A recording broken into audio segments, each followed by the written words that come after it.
আসসালামু আলাইকুম। তৈরি করছি বাটারস্কচ কেকের প্রালিন।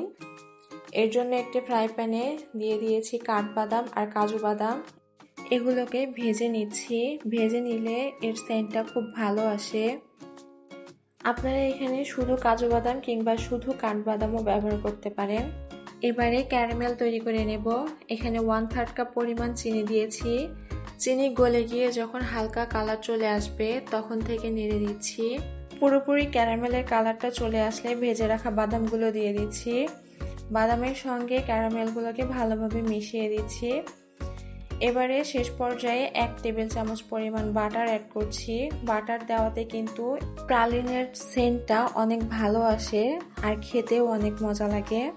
বাটারটা পুরোপুরি গলে গেলে একটি স্টিলের প্লেটে ঢেলে নিচ্ছি। প্লেটটিতে আমি আগে থেকেই তেল ব্রাশ করে রেখেছিলাম, এতে করে প্লেটের সঙ্গে আর ক্যারামেলটা লেগে যাবে না। এবারে এটাকে পুরোপুরি ঠান্ডা হওয়া পর্যন্ত অপেক্ষা করছি।